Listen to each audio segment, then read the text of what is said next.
When you have a... This meeting is being recorded. Thank you. And there it is. Okay, thanks.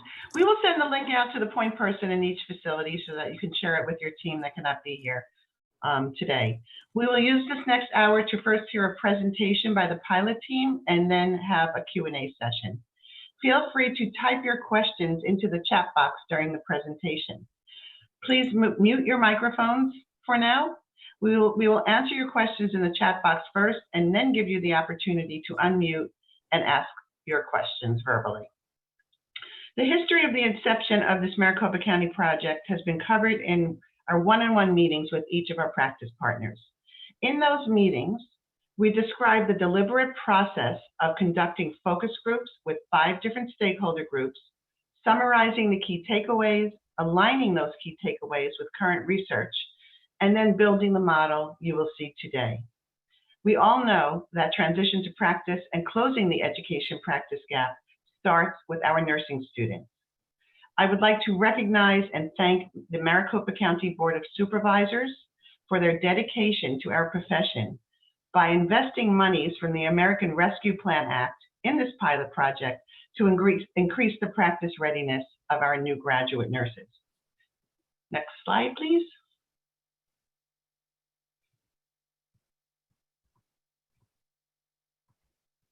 Okay, and so this is the project overview that you will see, and these are the contents: the supplemental training program for preceptors, the practice readiness measurement tool, and outcomes measurements that we will talk about in the next 30 minutes. Next slide, please. I want to take a moment to introduce our team. We'll probably have a lag time here. I don't see it yet. Just waiting for the next slide. Okay, there we go. Each team member has an understanding of the education practice gap challenges and a unique skill set that has been integral to building the pilot model that you will see today. Here is a little bit about each team member. Our entire bios can be found at the website listed at the bottom left of your screen. First, I'll introduce myself, Robin. My diverse nursing career includes hospital nursing, community nursing, nursing education, and executive level nursing leadership. In my 10 years as executive director of the Arizona Nurses Association, the premier voice of nursing in Arizona, I led teams to identify and address complex nursing issues. Next, Selena. Selena has experience in acute care, critical care, nursing education, and nursing leadership. Currently, she is the Senior Director of Pre-Licensure Nursing Programs at Arizona State University, overseeing nursing students in multiple graduate and undergraduate programs and in multiple locations and sites. Colleen recently retired from Banner University Medical Center, Phoenix, where she served as the Chief Nursing Officer. Her accomplishments include overseeing a nursing extern program and creating a robust graduate nurse hiring program to combat a local and national nursing shortage. Prior to this, Colleen held the roles of Chief Nursing Officer and Chief Executive Officer at Banner Thunderbird Medical Center. Heidi currently teaches in the Accelerated Master's Entry into Nursing program at the University of Arizona College of Nursing. Heidi also teaches resilience skills to nursing students and is a co-author of Building Social Resilience in Nursing, a workbook for nursing students. Heidi was on the leadership team for RN Connect to Wellbeing, the text messaging platform created by the Arizona Nurses Association during the COVID-19 pandemic to deliver supportive, positive, and uplifting messages linked to tools and resources for our Arizona nurses. And some of you, one of you already did actually by saying, hi, Debbie Wood. Some of you might recognize Debbie Wood, the administrative support for this project, because she recently retired from the Arizona Nurses Association after 25 years of service, providing administrative support and guidance to multiple executive directors and boards of directors. Her dedication, stellar community skills, and work ethic make her a favorite of many ASNA members. Next slide, please. I would like to recognize and thank our practice partners for their time and dedication on this project. Arizona Nursing has had a track record for being a national leader in change and progress. and process in progress. Two examples are the concurrent enrollment program that allows nursing students to work on their associate and bachelor's degree simultaneously. And second, the independent practice for nurse practitioners. You might not know, but Arizona was one of the first in the nation to secure independent practice for our nurse practitioners, and our legislation became a national model for the rest of the country. So let's start our deep dive into the work that we're all here for today, because this pilot program is no different. The expectation is that we will run the pilot, expand it into Maricopa County, into the state, and hopefully the nation. My glass is always half full. I will turn it over to Colleen. Thank you, Robin, and welcome everyone, and thank you for your participation. We've been at this since December, and in those first early months, we really honed in on what would be a niche opportunity that is practiced in many, many settings. Having been a unit director and a CNO, I have observed many of the senior practicums, preceptorships, and saw the challenges, the opportunity, and also sometimes the randomness of that experience. Given that, and knowing what we were hearing in the nursing world about the need for practice readiness, I was eager to participate. And in those early months, we held focus groups with those 5 constituent groups: educators, academic educators, preceptors, former students, and also leadership. We learned what we thought we knew, plus some. And as a result, we've created a project that really addresses much of what we heard. And in that, these first few months were the design and the debate and the dialogue about the project. The project is nearly ready. The education for the preceptors has just been finalized. And we have 2 great educators that have been working hard on that. And we're now approaching what we call the process phase. And having been a process person in the practice setting, I think a great project without a great process is something that will never end up being great. So my focus as the practice person on this team is to really help engage with the academic partners and the practice partners that are on this call. So that brings us to June. And here we are in June, finalizing the training, building it on an online program, and also finalizing the couple of IRB applications. One has been approved at NAU and awaiting approval from ASU. There's an opportunity, as Robin said, to take this in a big direction, and having the right credentials, approvals, et cetera, is just essential for us to really communicate this to the nursing world. In July, we launch.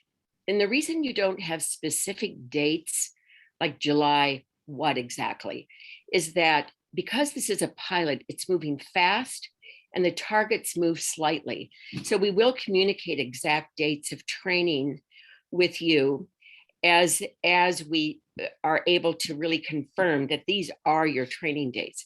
But essentially, we launch the online or asynchronous learning, and the students that we'll be working with, or the preceptors, I should say, have a 2-week period to complete approximately 4-hour training that is all online.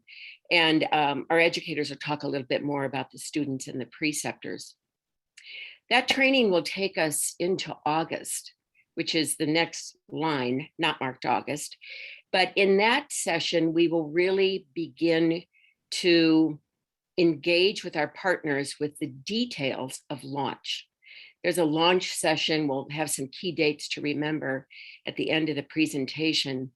But we're going to be working with a platform called Engage that I personally am very, very excited about, because it doesn't just measure what students and preceptors are doing, but it also drives what students and preceptors do.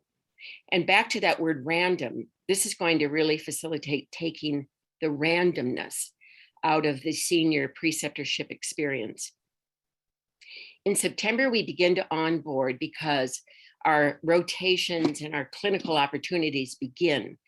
There are a number of start dates: ASU, U of A, Maricopa Community College. The number of shifts varies a little bit with the baccalaureate students, but the associate degree students, which are going to a few of our sites, they generally have 4 shifts, and only about 30% of the community college students have the opportunity to have a preceptorship. And so that's something we're actually going to have a chance to study. What does that mean to them, to those that didn't get it? What is 4 shifts versus 11 or 12? During the experience of precepting, there will be some process measures, and then there will be outcome measures for the preceptors and the students that are measured at the beginning, the mid, and the end of the shifts. And again, all of this is in development. And as soon as something is developed, we'll be bringing you into communications about what is the new tool, what is the new measure. Robin is obligated to report along with our team on the outcomes at the end of the year. And assuming the outcomes are going to be good, prepare for cycle 2. Next slide. I could have talked about all the roles in this project, but I really have chosen to talk about the practice roles. The educator, facility-based, and the unit director, in my experience and opinion, must act as partners and become familiar with the project's purpose, goals, and activities. I feel that there are 2 kinds of strategies that these roles need to engage in. One is as a leader about the project, and the other are some process steps. So some of the early process steps are selecting the preceptors and the alternates. We're in that phase right now. And then doing some of the mechanics of sharing the recruitment letter, clarifying the WIFMs, what's in it for me, with the preceptors, the unit, the profession. That's the leadership part that I would like to say is the most essential thing a unit director can do, is to show that level of knowledge and support and excitement and encouragement, so that people who are going to work a little harder during this and differently will be excited about it and understand what the end goal is. Additionally, when the preceptor and the student first begin, there will be an interaction of unit leadership at the preceptor and the student at the very beginning, reinforcing support for the project, restating what it's all about. And I would like to encourage regular check-ins, inquiring with student and preceptor about the goals for that particular shift. Remember that this engaged platform is goal-driven and then goal measured. So there's this chance for daily shift by shift communication and dialogue. Next slide.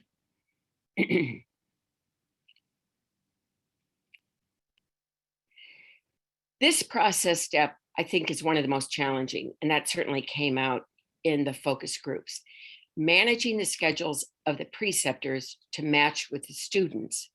And when that daily activity on the unit is apt to change everything, to manage that activity so that the student and the preceptor can have a one-to-one match. Having a reduced assignment is probably also going to be a really challenging process step for unit leadership. It came out in the focus groups. It's also in the literature that preceptors need time to teach. And we heard that loud and clear. So what we mean by a reduced assignment is based on the idea that our students will primarily be in med-surg, possibly PCU. And the reduction in assignment, and this came from the focus groups as well, by 1 to 2 patients.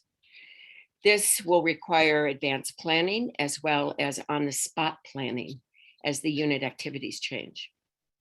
And then lastly, the important tracking of data, which will be using the Engage tool, but also managing patient assignments and helping track, did a reduction in an assignment really happen? And if not, what got in the way? We're working on those measures right now. It's important as operational leaders to understand and figure out what works in a reduction of assignments and what gets in the way and what can be done about that. And then there'll be the completion of surveys along the way, beginning, middle, and after. Okay, I'll turn this over to Heidi. Thank you, Colleen. So as she said, we have 2 IRBs in progress and the NAU one is complete, which means we are ready to recruit those preceptors. We want you to choose the preceptors, and we would like to work with our contact at each agency, and that's probably one of the educators, to send the recruitment email to those chosen preceptors. And then those interested preceptors will contact the pilot team, particularly me. And I will be the person who gets them their informed consent. They'll take the baseline survey, and then we'll get them options for those training dates. So again, Colleen said there's a 2-week period. We're going to schedule these based on when they are available. They've got their schedules probably for late July and August already. When are you available? We've got 2 Fridays and a Monday, and then they'll have access to the modules, the online self-paced modules, for 2 weeks before that synchronous Zoom session. And during that Zoom session, that's when they'll be trained on the Engage platform, and we'll go through some problem-based learning based on what they've learned in the modules the past 2 weeks. They'll also get that invitation to join the online platform after they complete that initial survey and tell us when would be the best time for you to do a Zoom session. As we're meeting with you, there's potential that we have 3 dates now, there's potential that we add another date because some of our students won't start till October. So maybe our preceptors need a date that's later that they can schedule for in their schedules that are upcoming in September and October. So again, this is all in a little bit of flux. We have things set right now, and we are ready to recruit those preceptors whenever. So I'm sure I'll be working with a fair number of you very closely over the next few weeks.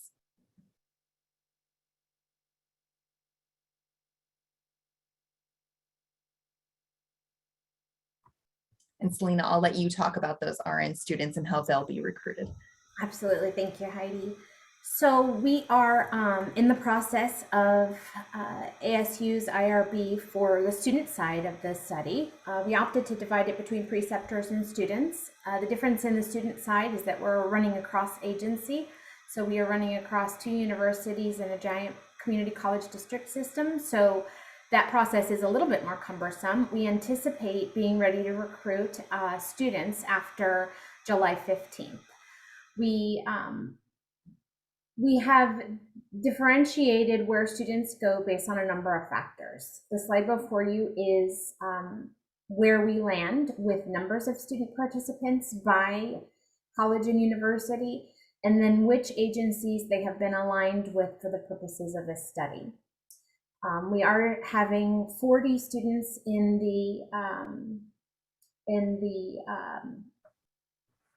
BSN students in the pilot, and we're only having 15 students from Maricopa County Community College's district based on use of transition to practice. So university students all get a TTP experience based on their curriculum and based on their the desiredness of the clinical agencies that we work with.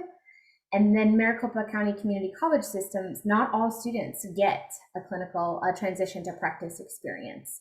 They get a more standard clinical placement in their final semester. So that's why we made these determinations. And again, as my colleague Colleen mentioned, our goal is to study the difference between these 2 programs in hopes of garnering support and resources to extend what we do in the university system to our community college partners, largely because they are all enrolled in CEP programs.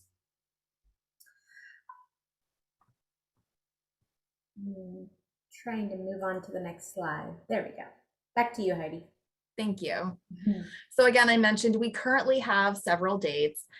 So we're looking at starting at the end of July. We just want to make sure that everything is set to go. And we also want to give you an opportunity to review it. So the week before we start, we do plan to let our organizations take a peek at this preceptor training. And again, it's on an online platform that is mobile friendly and built for the busy preceptor. But they will do all of this ideally off of their shifts at their facilities. They'll do it on their own time. So again, we want them to be available on their own time for the Zoom sessions that will be synchronous and occurring on these 3 dates. And like I said, if we need to add another date, we probably will do that. And just to give you a little bit of a peek, we have some screenshots. So again, every preceptor, so because you may send us preceptors that have been preceptors for 10 and 20 years, and you may send us ones who have been preceptors for 6 months, we don't know. Everybody is going to get a review of basic preceptor training. And that is what's generally provided to preceptors. And we know that, well, Selena and I particularly know that education has been a challenge for the past several years. And we are well aware that in facilities, that's been a challenge that was reflected in literature. And so there was literature on how to do this. Was it better face-to-face? Was it better online? And so we've taken some of that and put it into this and in how we are delivering this content. But they'll get weekly tips throughout the fall on teaching tips with resources that they can use on students and new graduates. And then they'll get enhanced modules after they do those first few review modules. And again, we don't think those modules are going to take any longer than 4 hours to complete total over the course of 2 weeks. Heidi, may I add something? This is Yes. Robin, everyone. The students will, the preceptors will receive continuing education contact hours for this.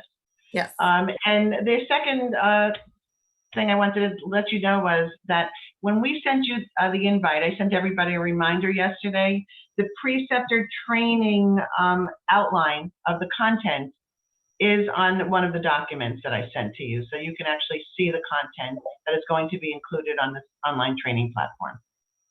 Thanks. As we mentioned, we are, there's phases of the project. So we are training preceptors, assigning preceptors to students, and then we will educate preceptors, faculty, and students on how to use an external platform that is called Engage. In our travels and in a netcast network-wide, we came across the Galen Center for Professional Development. This is a company that has been studying for a long period of time what it takes to transition to practice. And they came up with readiness to practice indicators that are a standardized evidence-based tool that assesses competency in that transition.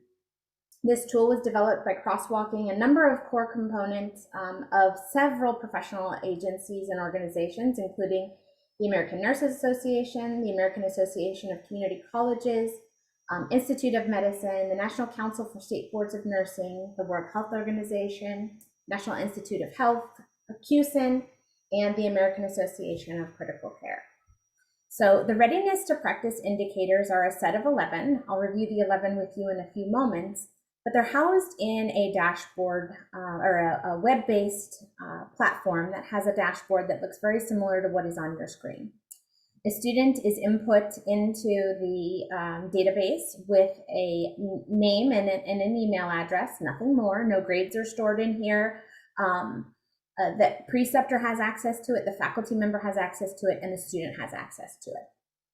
We use this platform to validate these readiness to practice indicators.